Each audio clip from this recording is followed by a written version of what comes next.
Swayam Prabha. Digital India. Educated India.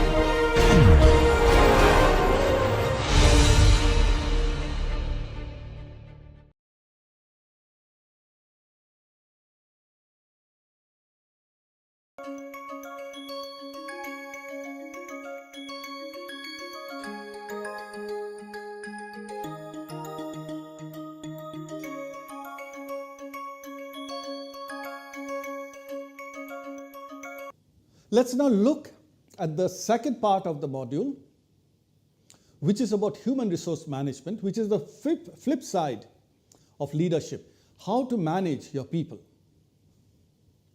In the context of a business, because I'm not going to talk too much about clubs or societies or communities or politics, but in the context of a business, human resource are basically the employees of the business.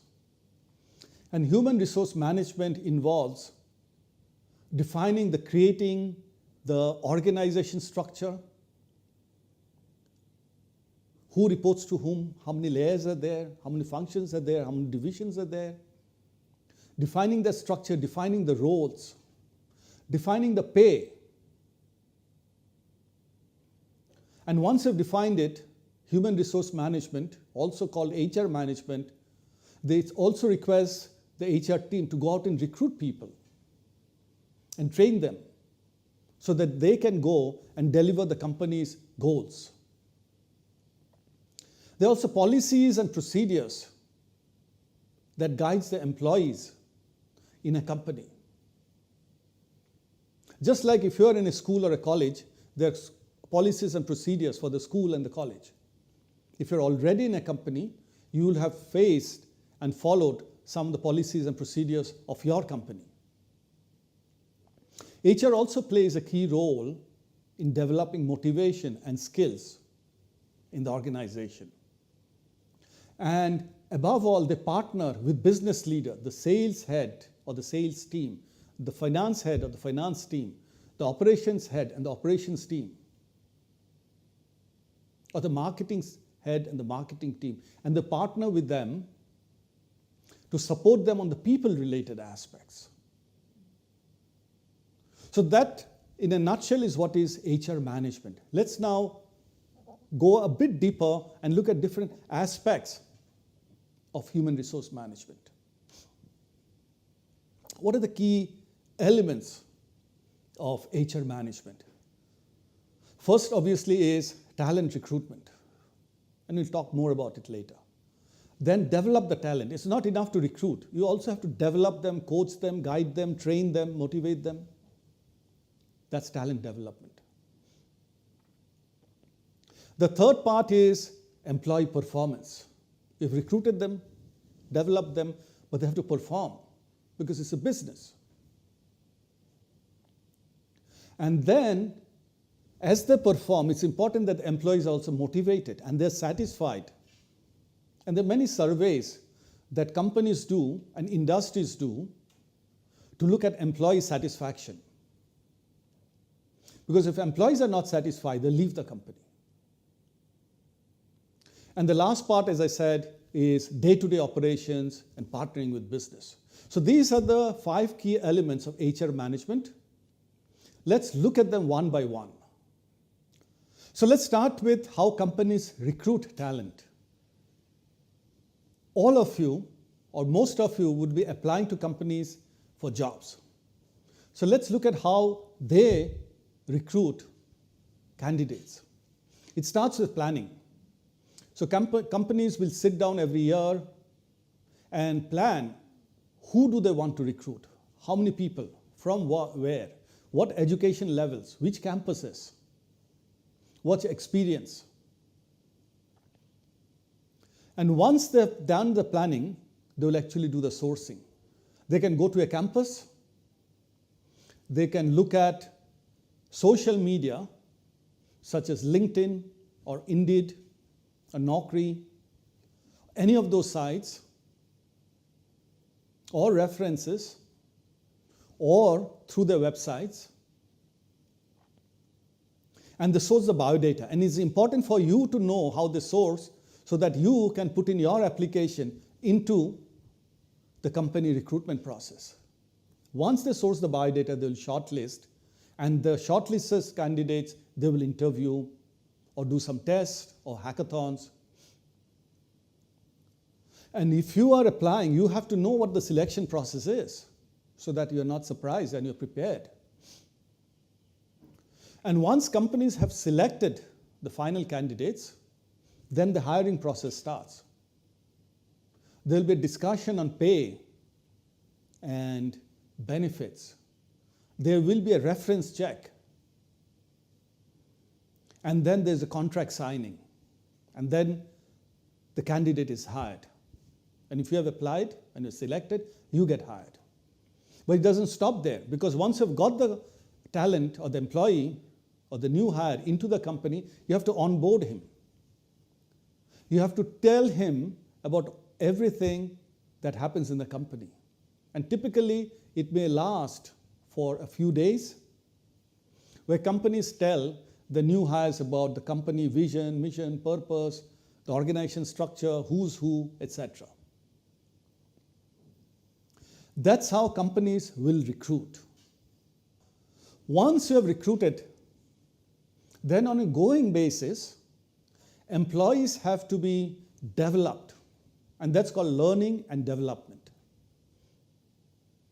And this is important because if a company doesn't develop its employees, the employees will leave or employees will not join that company.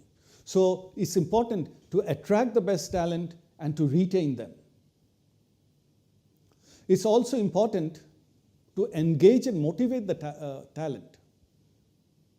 Because you don't want to be, and no candidates and no employee wants to be in a company where they never get to see their bosses. They don't know what's going on in the company. So it's very important that the leadership and the management engages with the employees and motivates them. And employees can ask questions and clarify their doubts. And growing and development is all about training, in-house training, functional training, people skills training, or to be sent out for training, or get an external trainer for training, so that you are developing new skills, new ideas, new perspectives, and you grow as an employee. But that's not enough. Most companies will also try and develop an employer brand. Just like you have got product brands, soaps, detergents, computers, cars, the company itself is also a brand in the eye of the candidate and the employee.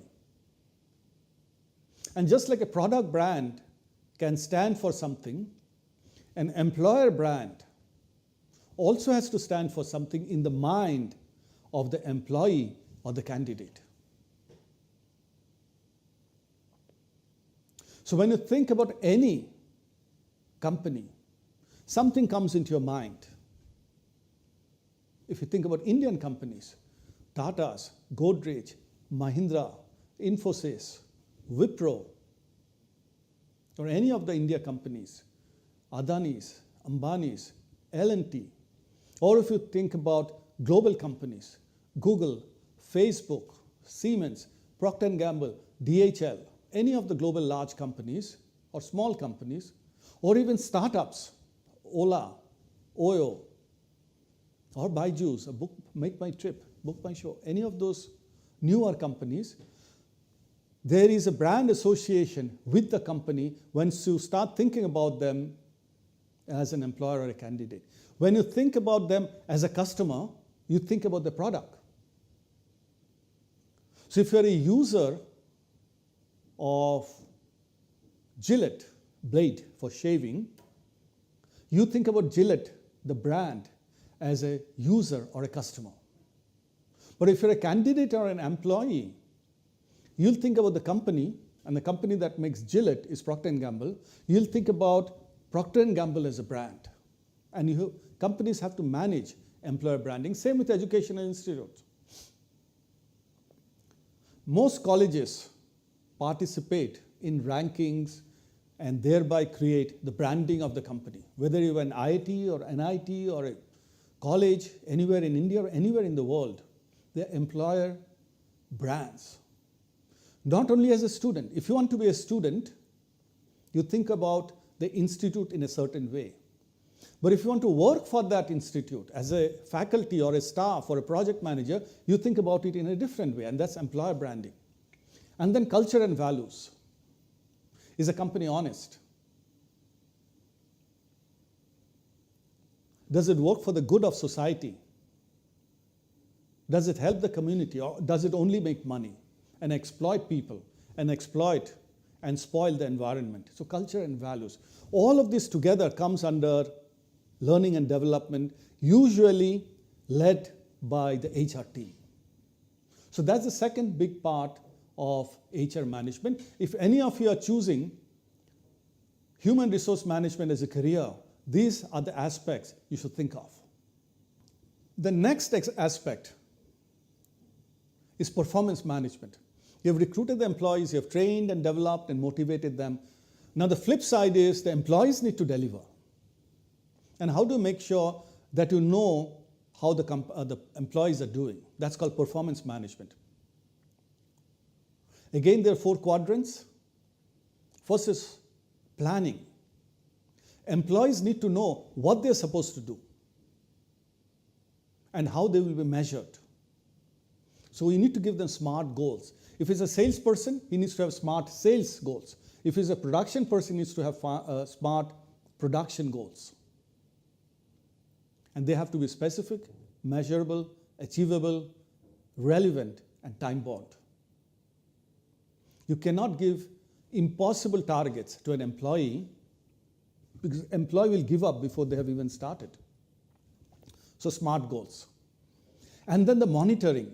There have to be measures and reports, daily basis, weekly basis, monthly basis, annualized basis, so the employee knows how he's performing versus the goals, and the management also knows how the employee is performing versus the goals. And this is very important if you're a large company with 10,000 employees or 100,000 employees or 500,000 employees. The next quadrant is about reviewing.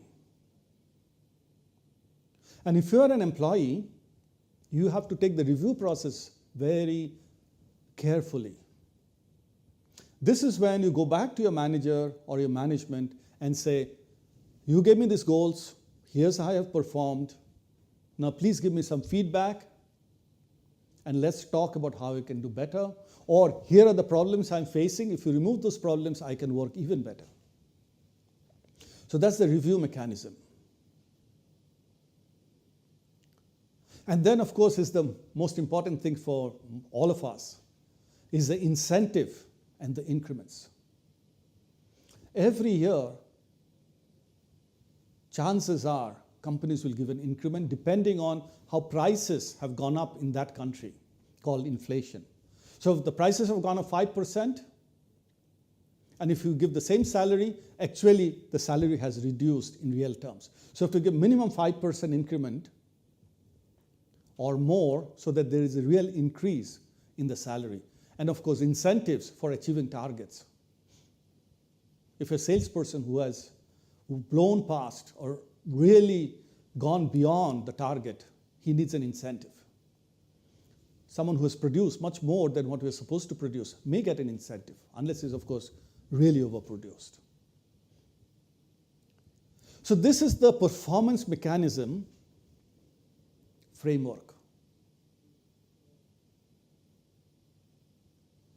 And I would encourage, if you are an employee or planning to join a company or an entrepreneur trying to set up your own company, that you also understand the nuances of how to manage performance of your employees. The next and the most important part, maybe from an employee perspective, is satisfaction. Are you as an employee satisfied? And you would have felt that even if you're a student, are you satisfied with your school or your college? Or your club or your sports team? Are you satisfied? So in the context of a business, Employee satisfaction is driven by some of these factors that you see on the screen. First, the leadership and the purpose and the vision. If a company is on a noble purpose, if a company is doing something for the environment, it's a very noble purpose, doing something for water, provide water to millions of people, pure water, or education, they become very inspiring. And employees want to work for these kind of companies. So oftentimes, the purpose of a vision and the leadership itself of a company is a big driver of employee satisfaction. The way the leaders behave, the way the leaders communicate, the way the leaders demonstrate leads to a lot of satisfaction or dissatisfaction. Employee satisfaction is also driven obviously by pay and benefits. If you pay per industry, you're okay. If the industry level is 100 and you're paying 100, you're okay. If you're paying 102, 103, 105 versus an industry benchmark of 100, obviously employees are more satisfied. But if you pay 95 versus the industry average of 100, maybe the employees are not that satisfied. That's on the monetary side. And then is the personal development side. Am I getting promotions every 2 years, 3 years, 4 years, 5 years? If I do very well and I get good results,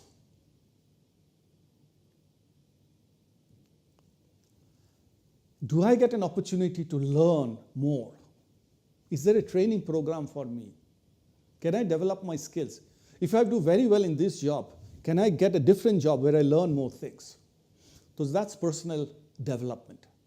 And then, of course, things like, is my work meaningful? The company may be very good and very purposeful, but my work may not be meaningful, and I don't even know how I'm helping the company. So it has to be meaningful work. And the working conditions have to be good. It doesn't have to be luxurious, but good and acceptable. And then the work-life balance. It should not be such that you're working so hard after office hours, on weekends, that you can't devote enough time to the family, and then the balance is lost. So all of this together leads to employee satisfaction.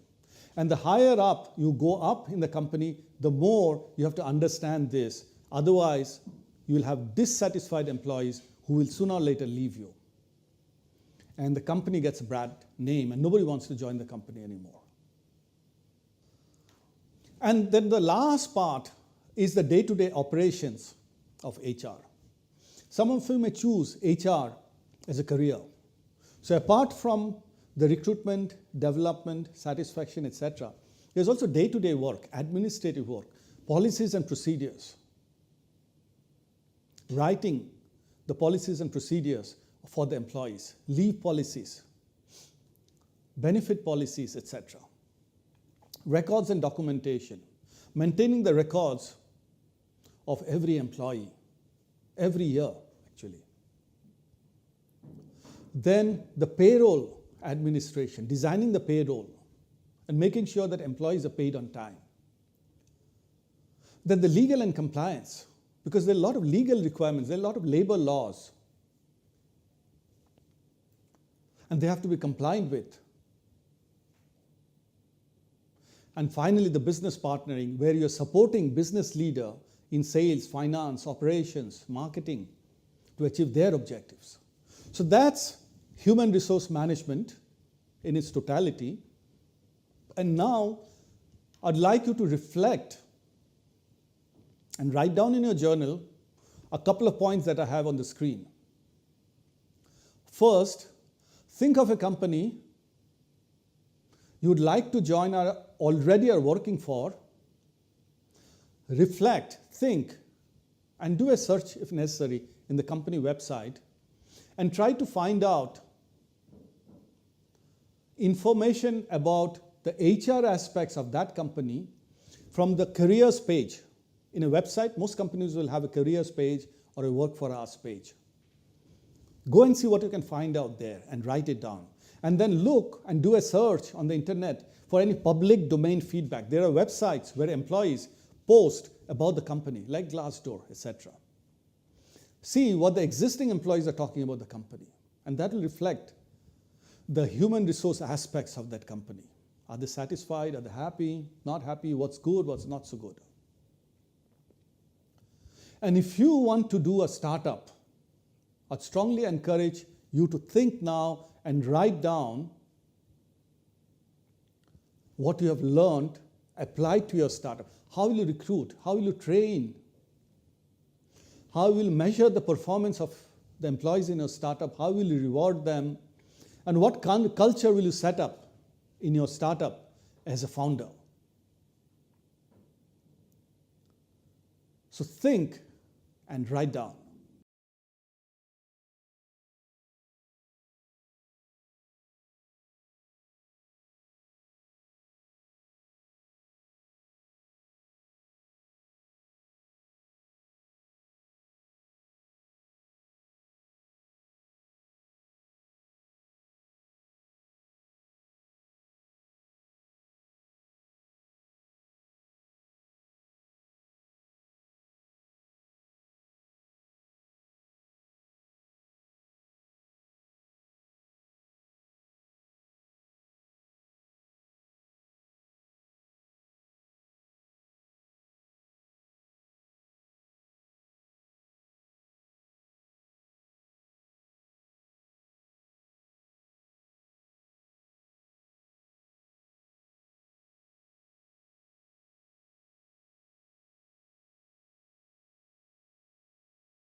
So with this, we come to the end of this module. Thank you, namaskar, till we meet for the next module.